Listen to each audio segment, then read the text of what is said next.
स्वामिनाथ करुणाकर दीनबन्धो श्री पार्वती समुख पंकज पद्मबन्धो श्री सादिदेव गणपूजित पाद पद्मा वल्ली सनाद मम देहि करावलम्बम् देवादिदेवनुत देवगणादिनाथा देवेन्द्र वन्द्य मृदु पंकज मंजुपादा देवर्षि नारद मुनीन्द्र सुगीत कीर्ते वल्ली सनाथ मम देहि करावलम्बम् नित्यान्नदान निरताखिल रोगहारिन् तस्मात् प्रदान परिपूरित भक्त कामा श्रुत्यागम प्रणव वाच्य निज स्वरूपा वल्ली सनाद मम देहि करावलम्बम् क्रौञ्चासुरेन्द्र परिखण्डन शक्ति शूला पाशादिशस्त्र परिमण्डित दिव्यपाने श्रीकुण्डलीसधर तुण्ड शिखीन्द्रवाहा वल्ली सनाद मम देहि करावलम्बम् देवादिदेव रथमण्डल मध्य वेद्या देवेन्द्र पीठ नगरं दृढचापहस्तम् शूरं निहत्य सुरकोटिभिरीड्यमाना वल्ली सनाद मम देहि करावलम्बम्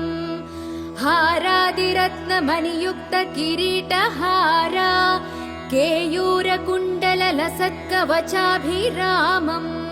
हे वीरतारक जयामर बृन्दवन्द्या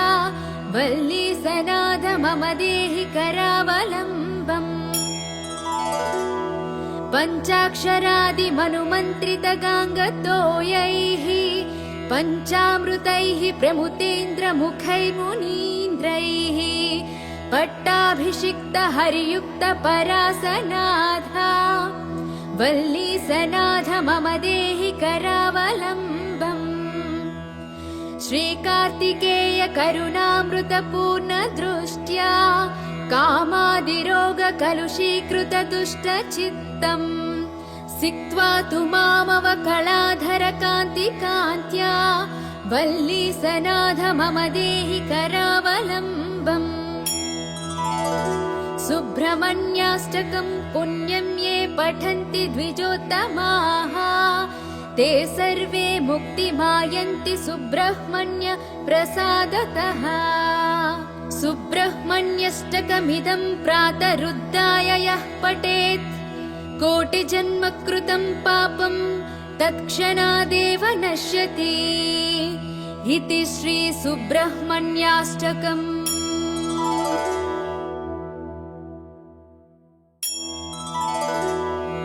हे स्वामिनाथ करुणाकर दीनबन्धो श्री पार्वती समुख पंकज पद्मबन्धो श्री सादिदेव गणपूजित पाद पद्मा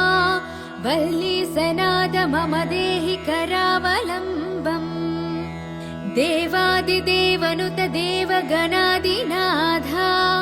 देवेन्द्र वन्द्य मृदु पंकज मंजुपादा देवर्षि नारद मुनीन्द्र सुगीत कीर्ते वल्ली सनाथ मम देहि करावलम्बम् नित्यान्नदान निरताखिल रोगहारिन् तस्मात् प्रदान परिपूरित भक्त कामा श्रुत्यागम प्रणव वाच्य निज स्वरूपा वल्ली सनाद मम देहि करावलम्बम् क्रौञ्चासुरेन्द्र परिखण्डन शक्ति शूला पाशादिशस्त्र परिमण्डित दिव्यपाने श्रीकुण्डलीसधर तुण्ड शिखीन्द्रवाहा वल्ली सनाद मम देहि करावलम्बम् देवादिदेव रथमण्डल मध्य वेद्या देवेन्द्र पीठ नगरं दृढचापहस्तम्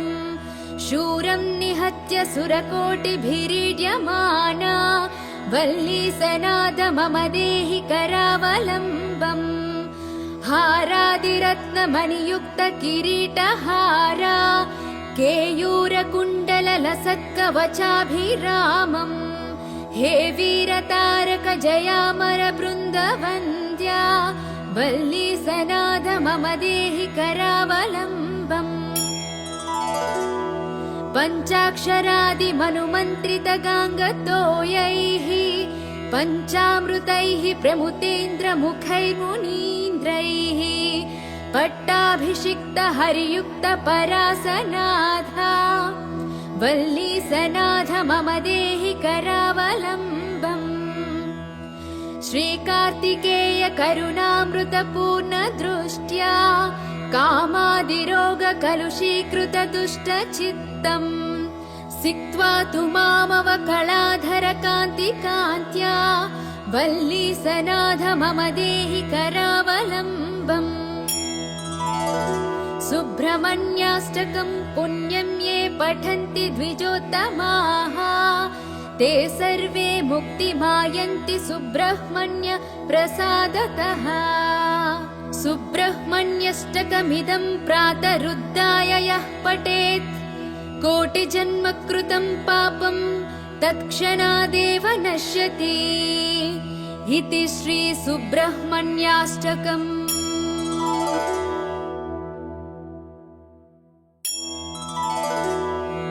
हे स्वामिनाथ करुणाकर दीनबन्धो श्री पार्वती समुख पंकज पद्म बन्धो श्री सादिदेव गणपूजित पाद पद्मा वल्लीसनाथ मम देहि करावलम्बम् देवादिदेवनुत देवगणादिनाथा देवेन्द्र वन्द्य मृदु पंकज मंजुपादा देवर्षि नारद मुनीन्द्र सुगीत कीर्ते वल्लीसनाथ मम देहि करावलम्बम् नित्यान्नदान निरताखिल रोगहारिन् तस्मात् प्रदान परिपूरित भक्त कामा श्रुत्यागम प्रणव वाच्य निज स्वरूपा वल्लीसनाथ मम देहि करावलम्बम् क्रौञ्चासुरेन्द्र परिखण्डन शक्ति शूला पाशादिशस्त्र परिमण्डित दिव्यपाने श्रीकुण्डलीसधर तुण्ड शिखीन्द्रवाहा वल्लीसनाथ मम देहि करावलम्बम्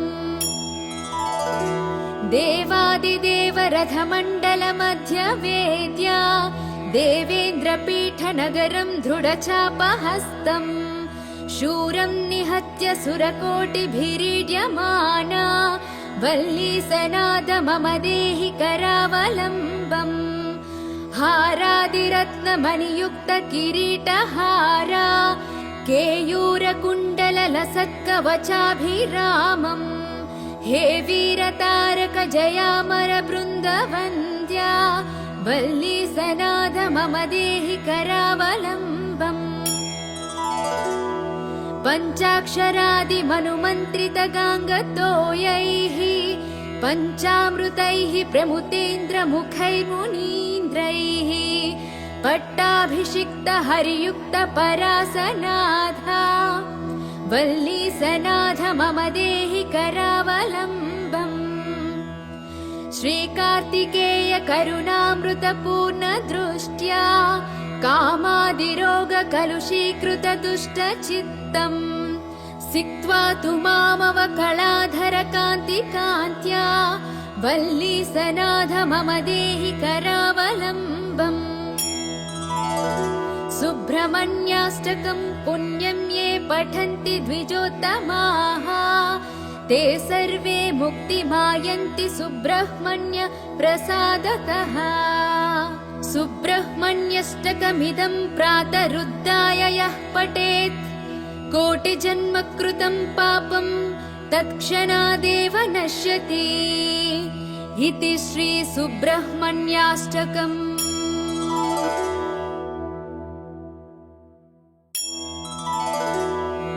हे स्वामिनाथ करुणाकर दीनबन्धो श्री पार्वती समुख पंकज पद्म बन्धो श्री सादिदेव गणपूजितपादपद्मा वल्ली सनाद मम देहि करावलम्बम् देवादिदेवनुत देवगणादिनाथा देवेन्द्रवन्द्य मृदुपङ्कजमञ्जुपादा देवर्षि नारद मुनीन्द्र सुगीतकीर्ते वल्ली सनाथ मम देहि करावलम्बम् नित्यान्नदान निरताखिल रोगहारिन् तस्मात् प्रदान परिपूरित भक्त कामा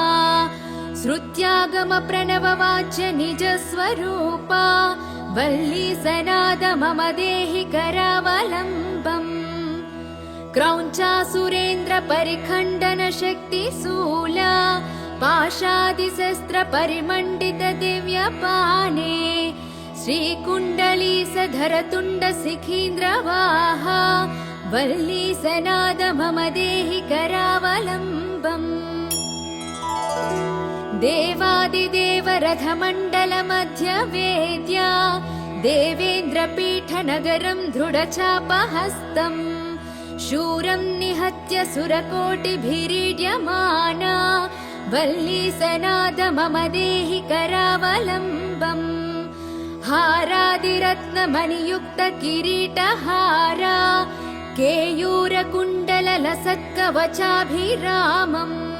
हे वीरतारक जयामर बृन्दवन्द्या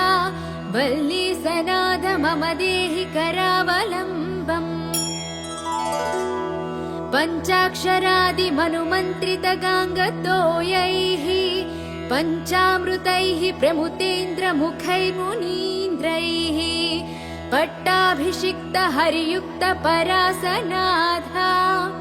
वल्ली सनाथ मम देहि करावलम्बम् श्रीकार्तिकेय करुणामृतपूर्ण दृष्ट्या कामादिरोग कलुषीकृत दुष्टचित्तम् सिक्त्वा तु मामवकलाधर कान्तिकान्त्या वल्ली सनाथ मम देहि करावलम्बम् सुब्रह्मण्याष्टकं पुण्यं ये पठन्ति द्विजोत्तमाः ते सर्वे मुक्तिमायन्ति सुब्रह्मण्य प्रसादतः सुब्रह्मण्यष्टकमिदं प्रातरुद्धाय यः पठेत् कोटिजन्म कृतं पापं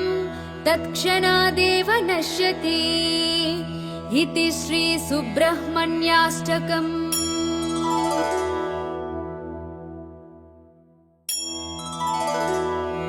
हे स्वामिनाथ करुणाकर दीनबन्धो श्री पार्वती समुख पंकज पद्म बन्धो श्री सादिदेव गणपूजित पाद पद्मा वल्ली सनाद मम देहि करावलम्बम् देवादिदेवनुत देवगणादिनाथा देवेन्द्रवन्द्य मृदुपङ्कजमञ्जुपादा देवर्षि नारद मुनीन्द्र सुगीतकीर्ते वल्ली सनाथ मम देहि करावलम्बम् नित्यान्नदान निरताखिल रोगहारिन् तस्मात् प्रदान परिपूरित भक्त कामा श्रुत्यागम प्रणव वाच्य निज स्वरूपा वल्ली सनाद मम देहि करावलम्बम् क्रौञ्चासुरेन्द्र परिखण्डन शक्ति शूला पाशादिशस्त्र परिमण्डित दिव्यपाने श्रीकुण्डली सधरतुण्ड शिखीन्द्रवाहा वल्ली सनाद मम देहि करावलम्बम्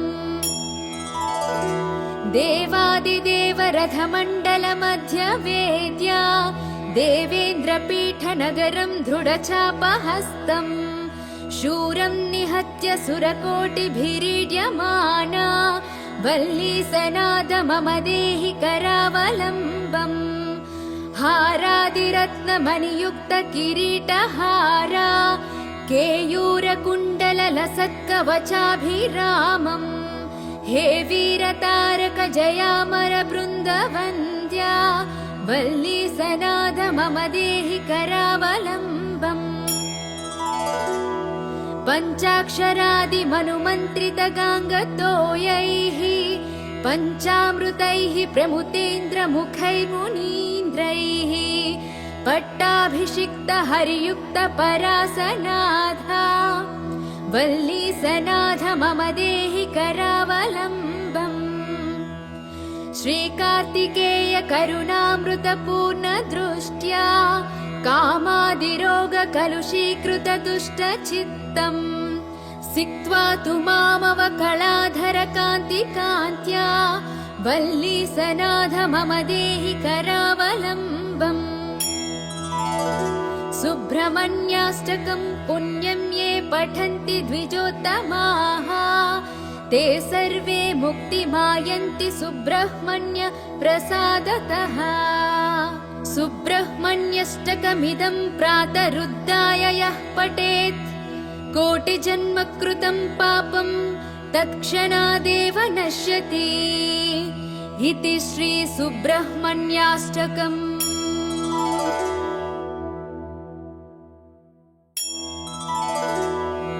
हे स्वामिनाथ करुणाकर दीनबन्धो श्रीपार्वती समुख पंकज पद्मबन्धो श्रीसादिदेव गणपूजित पादपद्मा वल्लीसनाद मम देहि करावलम्बम् देवादिदेवनुत देवगणादिनाथा देवेन्द्रवन्द्य मृदु पंकज मञ्जुपादा देवर्षि नारद मुनीन्द्र सुगीत कीर्ते वल्लीसनाथ मम देहि करावलम्बम् नित्यान्नदान निरताखिल रोगहारिन् तस्मात् प्रदान परिपूरित भक्त कामा श्रुत्यागम प्रणव वाच्य निज स्वरूपा वल्लीसनाद मम देहि करावलम्बम् क्रौञ्चासुरेन्द्र परिखण्डन शक्तिशूला पाशादिशस्त्र परिमण्डित दिव्यपाने श्रीकुण्डलीसधर तुण्ड शिखीन्द्रवाहा वल्लीसनाद मम देहि करावलम्बम् देवादिदेव रथमण्डल मध्य वेद्या देवेन्द्रपीठ नगरं दृढचापहस्तम् शूरं निहत्य सुरकोटिभिरीड्यमाना वल्लीसनाद मम देहि करावलम्बम् हारादिरत्नमणियुक्त किरीटहारा केयूरकुण्डललसत्कवचाभिरामम् हे वीरतारक जयामर बृन्दवन्द्या वल्लीसनाद मम देहि करावलम्बम् पञ्चाक्षरादिमनुमन्त्रितगाङ्गतोयैः पञ्चामृतैः प्रमुतेन्द्रमुखैर्मुनीन्द्रैः पट्टाभिषिक्तहरियुक्तपरासनाथा वल्लीसनाथ मम देहि करावलम्बम् श्रीकार्तिकेय करुणामृतपूर्णदृष्ट्या कामादिरोगकलुषीकृतदुष्टचित्तम् सिक्त्वा तु मामवकलाधरकान्तिकान्त्या वल्लीसनाथ मम देहि करावलम्बम् सुब्रह्मण्याष्टकम् पुण्यं ये पठन्ति द्विजोत्तमाः ते सर्वे मुक्तिमायन्ति सुब्रह्मण्य प्रसादतः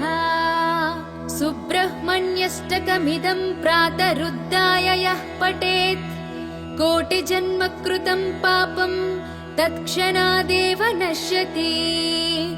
इति श्री सुब्रह्मण्याष्टकम्।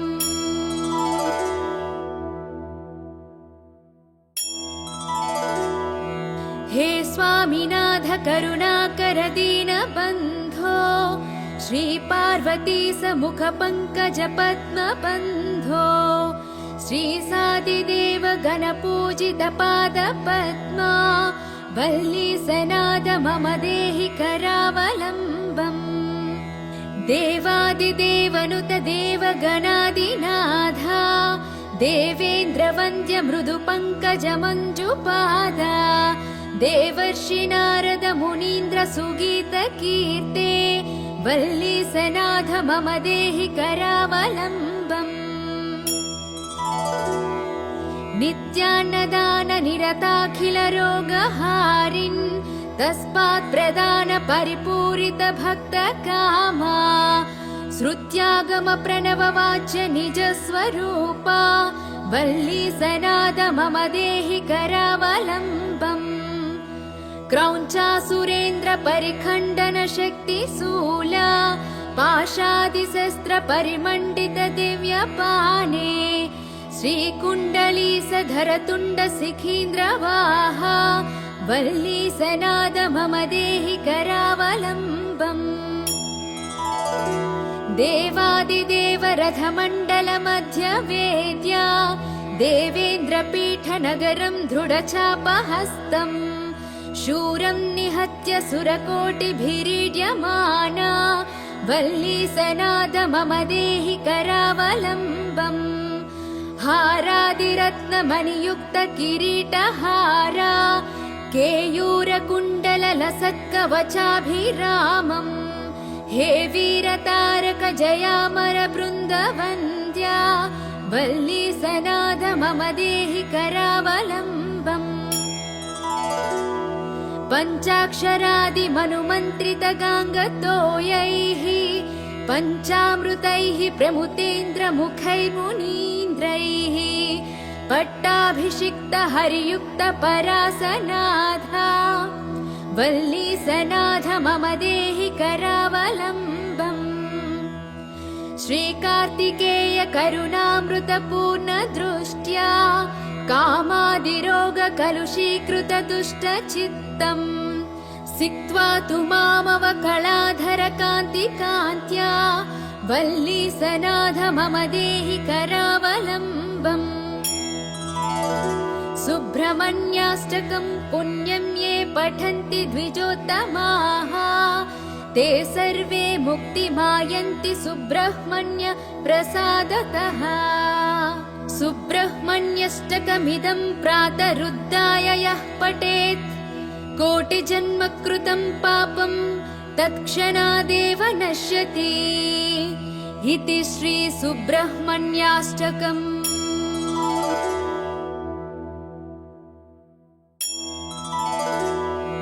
हे स्वामिनाथ करुणाकर दीनबन्धो श्री पार्वती समुख पंकज पद्म बन्धो श्री सादिदेव गणपूजित पाद पद्मा वल्लीसनाद मम देहि करावलम्बम्। देवादिदेवनुत देवगणादिनाथा देवेन्द्रवन्द्य मृदुपङ्कजमञ्जुपादा देवर्षि नारद मुनीन्द्र सुगीतकीर्ते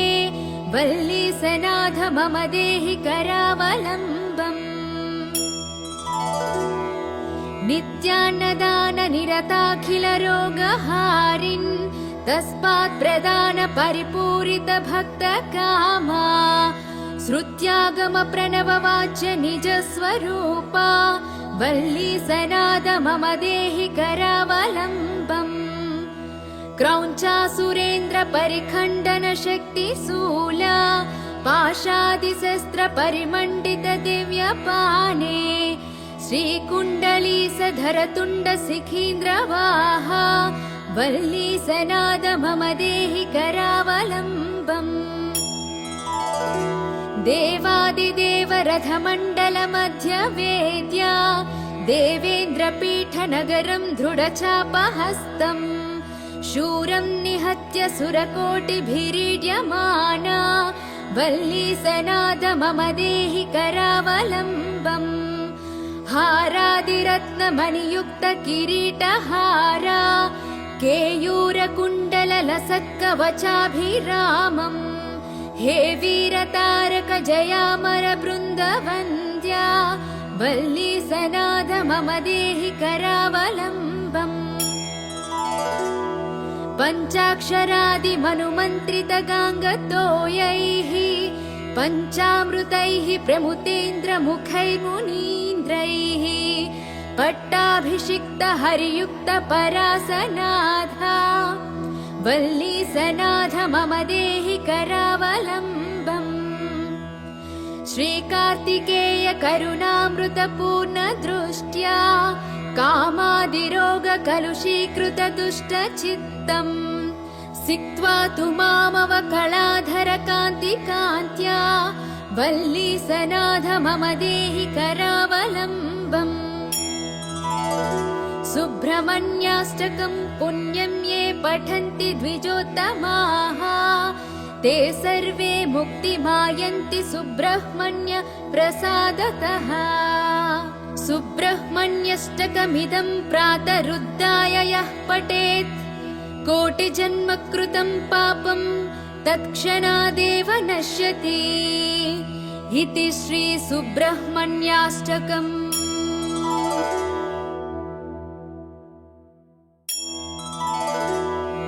हे स्वामिनाथ करुणाकर दीनबन्धो श्रीपार्वती समुख पंकज पद्मबन्धो श्रीसादिदेव गणपूजित पादपद्मा वल्लीसनाथ मम देहि करावलम्बम्। देवादिदेवनुत देवगणादिनाथा देवेन्द्रवन्द्य मृदु पंकज मञ्जुपादा देवर्षि नारद मुनीन्द्र सुगीत कीर्ते वल्लीसनाथ मम देहि करावलम्बम्। नित्यान्नदान निरताखिल रोगहारिन् तस्मात् प्रदान परिपूरित भक्त कामा श्रुत्यागम प्रणव वाच्य निज स्वरूपा वल्लीसनाथ मम देहि करावलम्बम्। क्रौञ्चासुरेन्द्र परिखण्डन शक्तिशूला पाशादिशस्त्र परिमण्डित दिव्यपाने श्रीकुण्डलीसधर तुण्ड शिखीन्द्रवाहा वल्लीसनाथ मम देहि करावलम्बम्। देवादिदेव रथमण्डल मध्य वेद्या देवेन्द्रपीठ नगरं दृढचापहस्तम् शूरं निहत्य सुरकोटिभिरीड्यमाना वल्लीसनाथ मम देहि करावलम्बम्। हारादिरत्नमणियुक्त किरीटहारा केयूरकुण्डल लसत्कवचाभिरामम् हे वीरतारक जयामर बृन्दवन्द्या वल्लीसनाथ मम देहि करावलम्बम्। पञ्चाक्षरादिमनुमन्त्रितगाङ्गतोयैः पञ्चामृतैः प्रमुतेन्द्रमुखैर्मुनीन्द्रैः पट्टाभिषिक्तहरियुक्तपरासनाथा वल्लीसनाथ मम देहि करावलम्बम्। श्रीकार्तिकेय करुणामृतपूर्णदृष्ट्या कामादिरोगकलुषीकृतदुष्टचित्तम् सिक्त्वा तु मामवकलाधरकान्तिकान्त्या वल्लीसनाथ मम देहि करावलम्बम्। सुब्रह्मण्याष्टकं पुण्यं ये पठन्ति द्विजोत्तमाः ते सर्वे मुक्तिमायन्ति सुब्रह्मण्य प्रसादतः। सुब्रह्मण्यष्टकमिदं प्रातरुद्धाय यः पठेत् कोटिजन्मकृतं पापं तत्क्षणादेव नश्यति इति श्री सुब्रह्मण्याष्टकम्।